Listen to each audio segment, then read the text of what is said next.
Hey everybody, it's your man James, Mr. Quinn Treasures, back again with some more video action for you.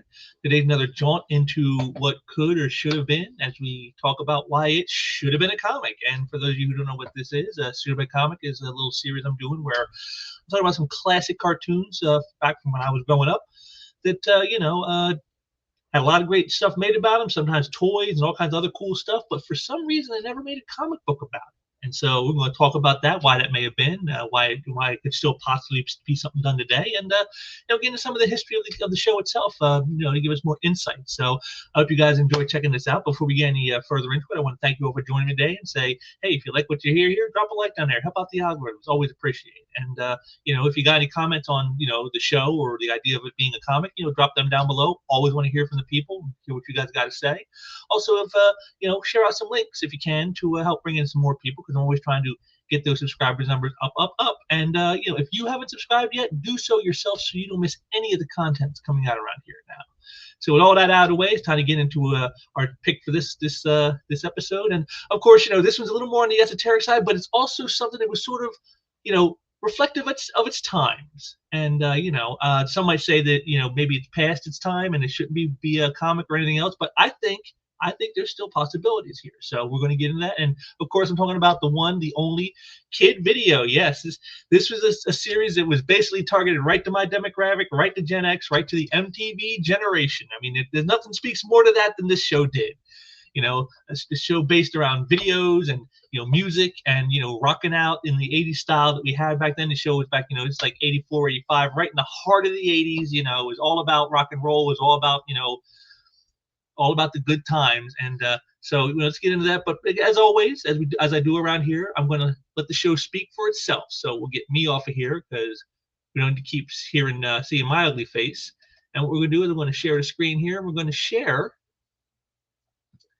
the intro to the show so that you guys can see for yourself just what this show was all about. And here we go.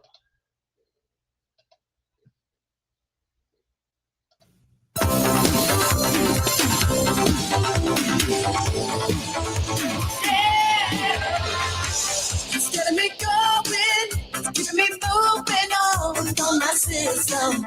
I'm playing it on and on. People think I'm crazy, 'cause I'm always on my own. I'm flashing around me. I take just turn me on. From my video to my radio. It's keeping me rocking, it's getting me moving on. From my video to my radio.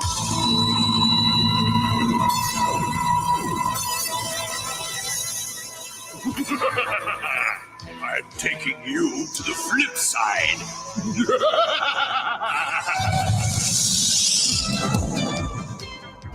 What happened? Ay, ay, ay. We look like Cartoons. You'll be my musical slaves forever. Let's season up. I'll save you.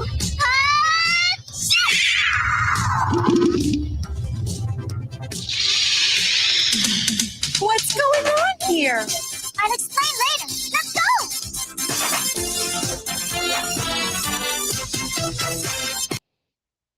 And there we are, kid video. Yes. Now, in case you couldn't quite get all the plot elements in the beginning there was basically about this group of kids who are like a sort of like a up and coming type of new wave rock band, and they get kidnapped by a evil guy called the Master Blaster, as you saw him in the mirror there, and he brings them to what he called the flip side.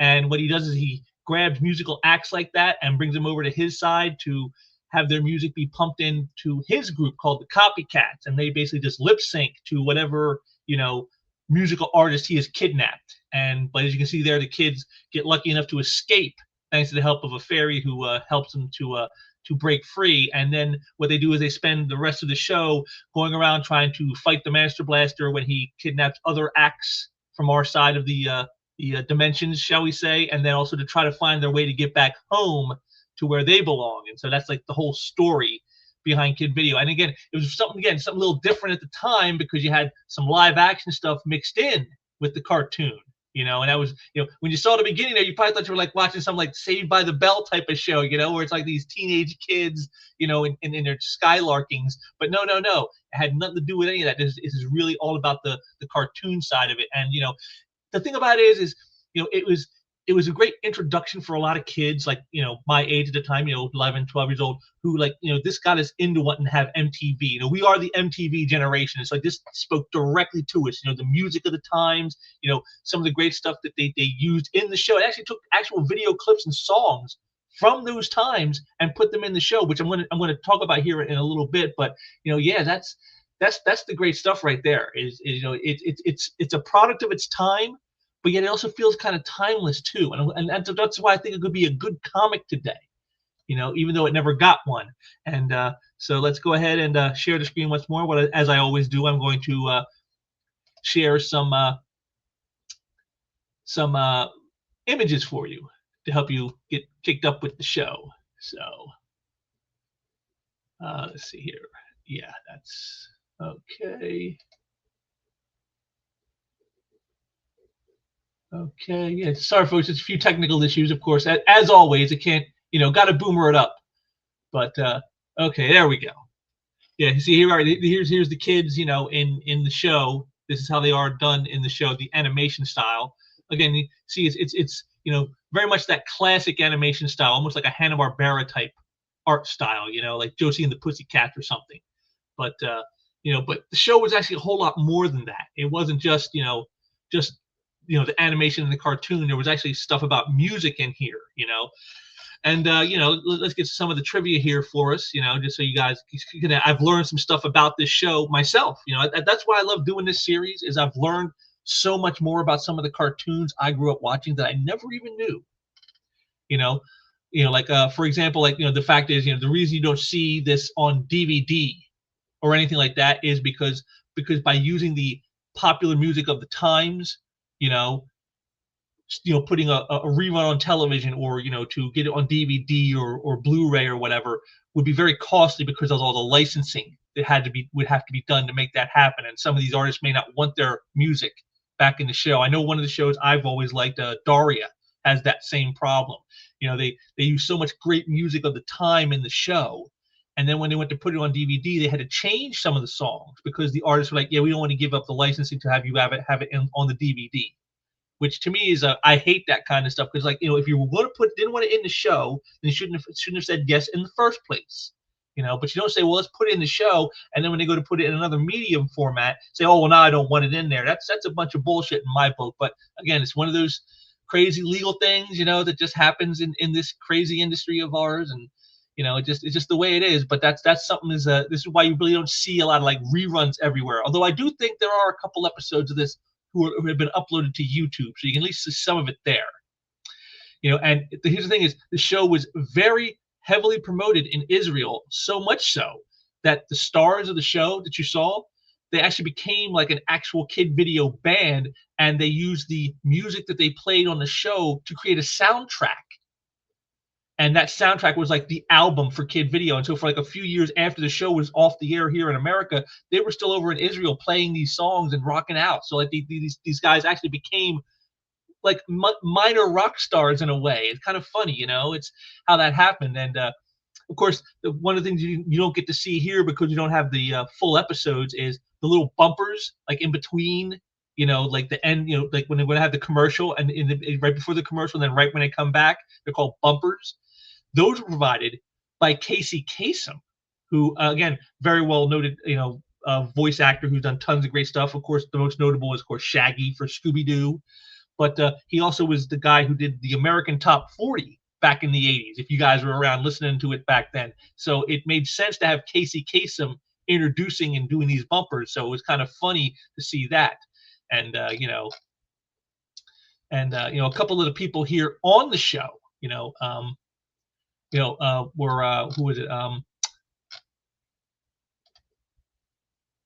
Oh yeah, it was Robbie Rist. We saw the kid with the glasses, and the guy who's the voice of Master Blaster, a voice actor known as Peter Renaday. And again, you've seen his voice in many, many things. Again, I'll get into some of their back catalog with these guys, but a key thing with these two specifically is they both worked on the Teenage Mutant Ninja Turtles media.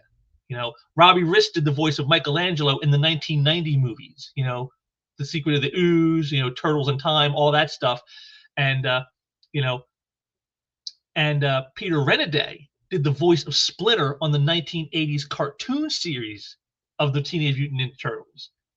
So, like, these guys both worked on the Turtles, roughly around the same time, and it's just kind of funny how that worked out. Again, it shows just how these things can be so connected to other things that you never even knew. But to get into some of our cast here, let's get into those. Well, there's again, a lot of these people, they didn't really do a whole lot. Like the girl of the group, Gabriella Nelson, she didn't do a whole lot. Steve Altman, the guy you saw with the tie and the poofy hair, the one that jumps in the back of the truck, he didn't do a whole lot. But then we got our lead here, Brian Scott. That's Kid Video himself, and he's going on to do a bit of stuff in Hollywood. Both before and after this. Like before he ended up doing Kid Video, he was in an episode of the $6 Million Man. He was a voice on the Spider-Woman cartoon that last season. He was in an episode of Chips. And then post Kid Video, he was in Ghost Dad, Men at Work, Dead Presidents, Club Dread, Undercover Brother, Some Kind of Wonderful. So this guy went on to do some stuff actually in the films, based on this. So so he went on to do a little bit of stuff after Kid Video. Although I think Kid Video is probably going to be his calling card, because that was the thing that was probably the biggest thing he had done. All these other films and stuff he was in, he was playing small parts, not big parts.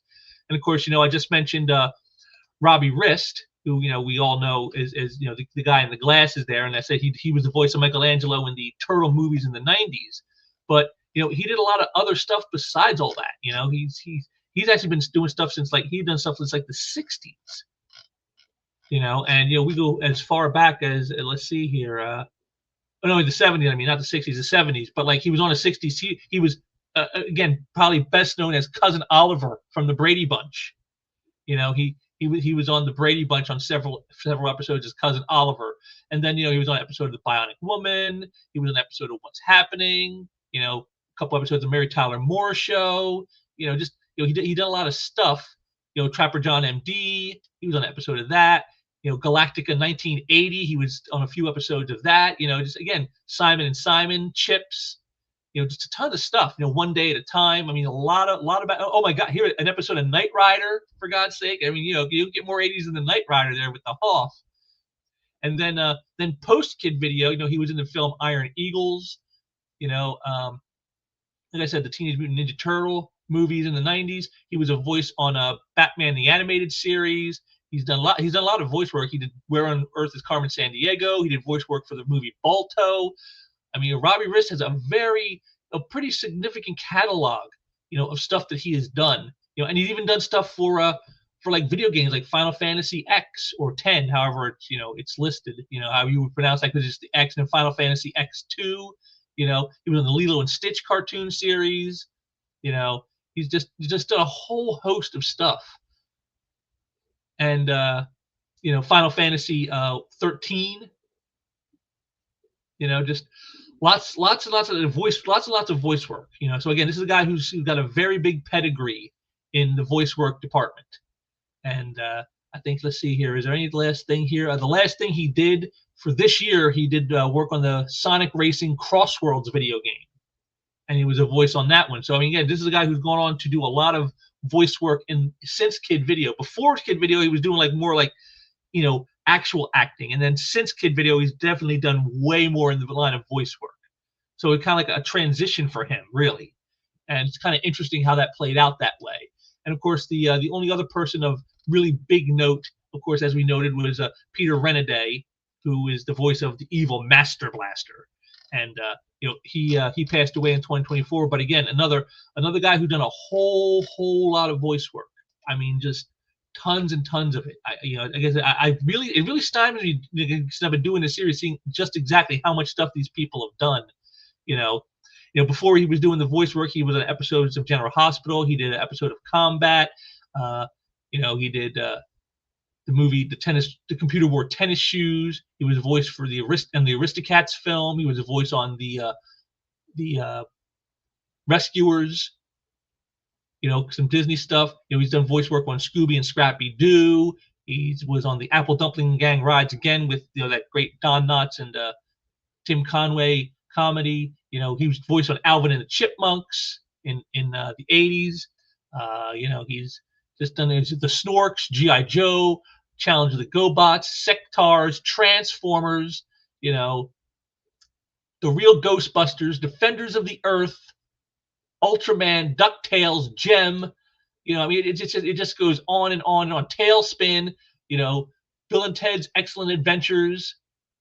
You know, of course, as I said, you know, the Teenage Mutant Ninja Turtles, Darkwing Duck, Bebe's Kids. You know, I mean, this guy has done a huge amount of voice work. I mean, again, one of the legends. You know, Batman the Animated Series and Mask of the Phantasm. You know, he's on those as well. I mean, just, you know, in the 70s, 80s, and 90s, this guy his voice was just everywhere. And again, like I said, he kept on working even past the 90s, and he got into video game stuff. Metal Gear Solid 2, Sons of Liberty. You know, EOE, Eve of Extinction. I mean, just, you know, some classic video games that everybody's probably heard of. EverQuest 2, you know, and you know, one of the last things, you know, was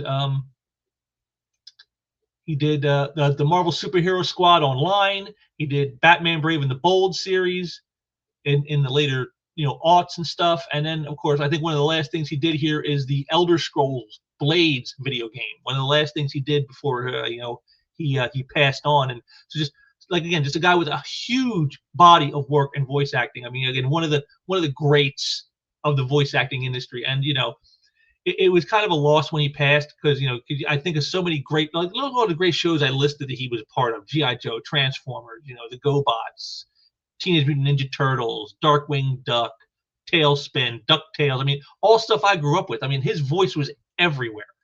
You know, he's part of what I call the Magnificent Seven, like 7 guys who, like, their voices were like everywhere in the 80s and 90s and stuff. You know, it's like you couldn't like see a cartoon without them being on it.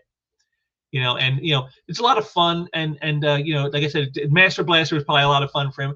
The whole point, I think, with the Master Blaster thing is, you know, the whole premise is like I said, you know, they're kids who were kidnapped by him to brought to the flip side so they can be his musical slaves the way he does all artists he kidnaps. But they escape, and then they're fighting him, you know, trying to free other artists who he tries to kidnap for his group of copycats to copy and lip sync to, and of course try to find their way home. That's the basic premise. And, you know, the whole point of Master Blaster, you can see, is like, you know, I don't want to say they're like getting political with it, but you can kind of see that the whole thing is that they're trying to say, hey, look, this is like corporatism versus, you know, unbridled creativity. You know what I'm saying? It's kind of the contrast of good and evil. Corporatism bad, creativeness good, and that's how they played it up. You know, it was, you know, but the series was, you know, like I said, very much of its time with the music. I mean, it played so many great artists that you had here. You had Lionel Richie, you had Wham, you had you know, so many artists. Damn, blanking on them right now. But there's so many artists that they used video clips of from their videos and stuff. Like I said, this is very much a cartoon made for the MTV generation. You know, it was definitely influenced very heavily by MTV. You know, which was, again, that's just Gen X. That's how we are. And you know, series lasted 2 seasons, which, kind of, you might be surprised thinking about the concept here. Like, what? That concept lasted 2 seasons? Yeah, well, they had the backup of the great music videos that they took stuff from. Hungry Like the Wolf from Duran Duran was another one there. That was what I was trying to remember. So I mean, just a whole lot of great videos that were used in the series. And first, like I said, for a kid like me, who at the time we didn't have cable, so I didn't have access to MTV, although I knew what it was. This was sort of like a gateway for me to get into music. It's like, wow, because I don't normally get to see this stuff. So kid video was a very, very important aspect to my my pop culture understanding at the time. And that's why I think the thing could be a great comic book series. To you could play up with more modern pop culture. Now they're not just doing 80s bands and artists that they're trying to save. They're trying to save all kinds of ones, like hip hop and rap and the new wave and all this stuff they have today. I mean, you could still bring this would still work today. That's the great thing about it. And I just don't understand why no one ever thought to try to give the series a comic book series. Because again, you got your classic over the top bad guy and Master Blaster here. He looks like a Lex Luthor type, doesn't he? He looks like someone who just it's so cartoonish, even for a cartoon. And you can have a lot of fun with something like that. And I just don't know why no one never made a series. But again, I imagine part of it again is probably a rights issue.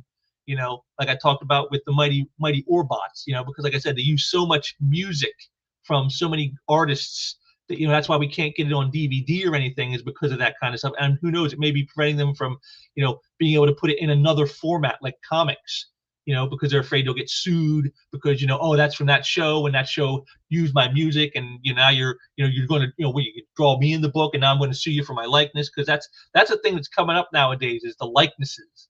You do likenesses of artists, and some of them don't take too kind to it sometimes. And again, it seems silly to me, but it is what it is. But I really think like a show like this is like a great. This could be like the Teen Beat of comics. You know what I'm saying? You remember Teen Beat? Remember that magazine for kids, for teenagers? This could be the same thing. This is how you can get young people into the comics again. Do something cool that they can relate to, and everyone relates to the music. The music of their time. So if you want to get more young people in, do a series like this. Based off these types of characters who are out there fighting evil, the evil corporations, and they're out there protecting the interest of the creative community. And it seems so obvious to me, especially it easily could go woke, which I guess would be a bad thing, but the fact that you could just do that, and it's just so easy. I don't understand why nobody would ever want to do a series like this, and because it just seems such an easy thing to do. Like I said, and we're all looking for ways of getting new readers in the comics. And to me, this is the kind of thing you need to think about, is, hey, use this. This is your getting your foot in the door. This is your entry point to get kids and young people into comics, is to talk about something that maybe they understand, that they find interesting, like, the music of their time. And, there you go. And that's how you can do it. It's just, just a lot of fun that you could have with that. And I don't know why nobody wants to do that, and, like I said, 2 seasons, 26 episodes. I mean, it's not a very long thing, but then, all these shows usually never were. It was the 80s. It was, kind of, use and disabuse, you know what I'm saying? Stuff went by pretty quick back in the day. But they didn't just use videos from the artists of the time. I said, like Lionel Richie and Duran Duran and Wham and guys like that. They didn't just use their stuff. They actually made videos of the guys of the show doing videos. Like I said, they made an actual soundtrack in Israel and made them kind of like rock stars in Israel for a little while, because they had made these videos that were at the end of every episode, or at least most of the episodes, and in the first season. And they just made these videos of like them singing songs. And the ones I remember best are Where Did Our Love Go?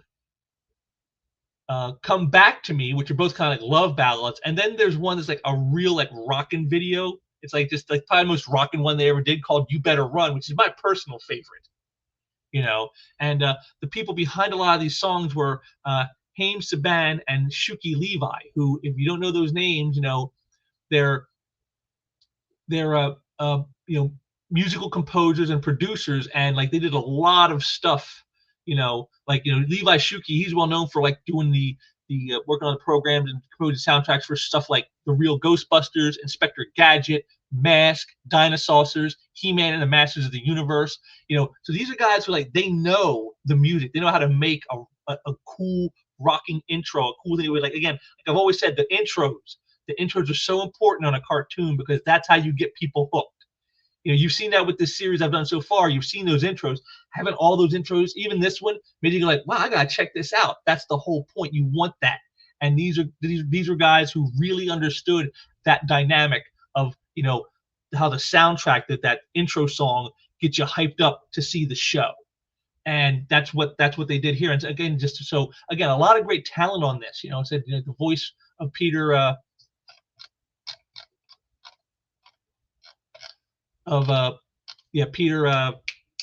damn, blanking again.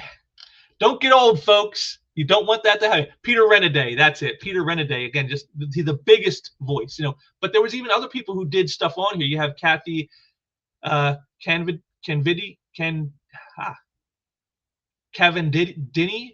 who is she was the voice of Glitter, the little fairy you saw there in the intro. But her biggest claim to fame is on the Powerpuff Girls, where she is Blossom on the Powerpuff Girls.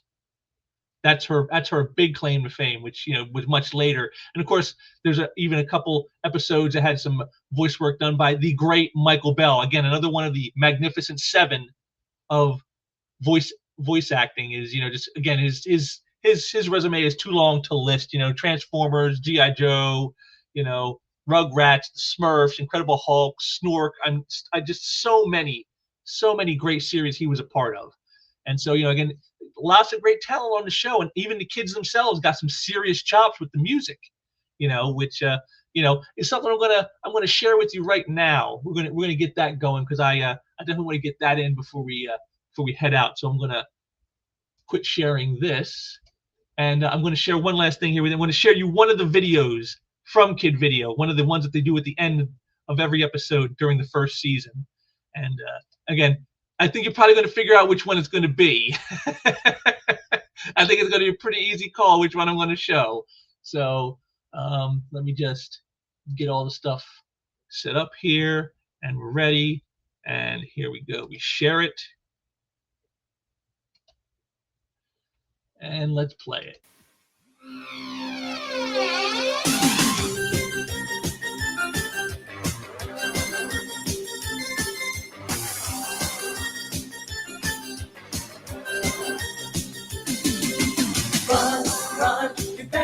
Run. Stop in your eyes, your heart is the key. Run, you better run. So much to learn, so much to see.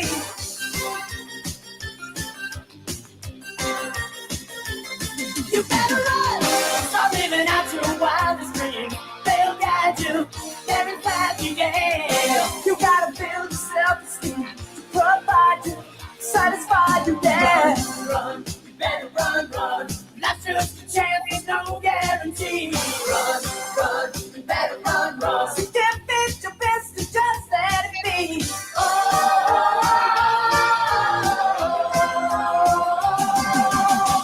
You better run.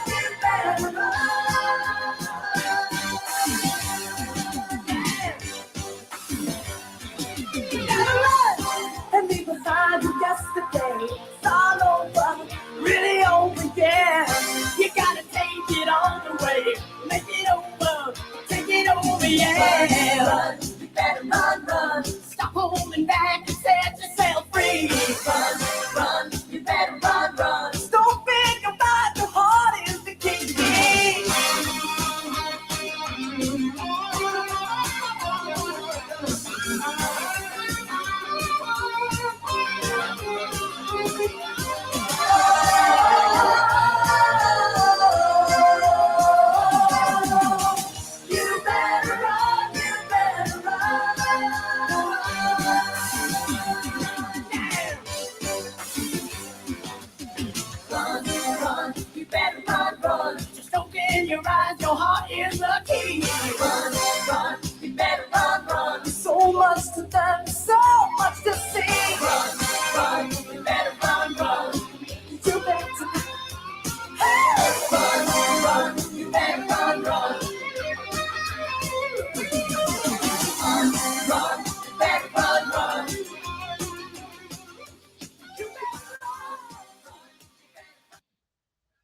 And there you go. You better run. God, I love the 80s.